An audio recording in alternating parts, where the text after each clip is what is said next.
It's the age-old problem that supporters want success, which means they want a good football team, but I don't think they really appreciate that to do that it costs money, because much as they might love the players, and the players like being at a club, and we've had lots of players who've come back to this club numerous times, they've gone and come back, but ultimately they are paid, and if you don't pay them, then they'll go somewhere else where someone will pay them. And occasionally you'll get players who, if someone else offers them an extra 25, 50 pounds, will say, well, I'm going to go play there this season. Now, we're fairly fortunate, and have been over the years. I think managers we've had have chosen carefully in the characters we've had. And I don't think we've had many, if any, mercenaries. We've probably had a couple. When we got promoted, it was harder because we had to acquire players from further around, because there wasn't the pool of talent necessary to play at the higher level locally. So we did have a few players who travelled a fair distance and probably were doing it more for the money than anything else. But that's been, few and far between.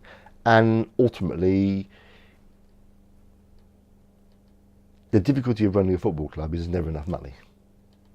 Because most of the time, unless you go down the route of artificial surfaces or something else, the football is only 21, 25 at most, with cup competitions weeks of the season when you're actually earning crowd money. So you've got to rely on your bars, you've got to rely on your commercial income, and you've got to rely on gifts and donations and loans. Now, some clubs have gone down the route of putting artificial surface down. It's something we're considering at the moment. That would mean the club is used a lot more. Historically, here, we've been here since 1932. It's an old stadium, so maintenance costs are high. The overheads, I remember going to meetings years ago and saying to people, we need £7,000 a month before we do anything, just to cover the overhead costs, which is the rates, the electricity, the gas, the insurance. And all those things are difficult. When you've got an aging stadium, it gets even harder, because every now and again you think something's going to go wrong, we're going to get a bill for something, where does the money come from? So it is difficult. And one of the other issues, I think, and it's a difficult thing to touch upon, but I think there are far too many clubs in the non-league pyramid chasing the same thing, because there's only a finite number of people who will come and watch football. But there are an awful lot of clubs who aspire to get up the pyramid. And the pyramid system is great. It's given lots of clubs the opportunity to move on. But I think it sometimes drives things a bit too much, because the bigger leagues, the travelling costs are higher.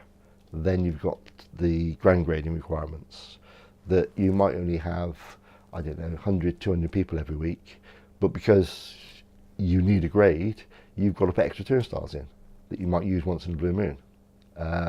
You've got to have enclosed grounds, you've got to have dressing rooms a certain size, and that all costs extra money. And I think there are lots of clubs who say, yeah, we'll do it, and then realise they can't sustain it.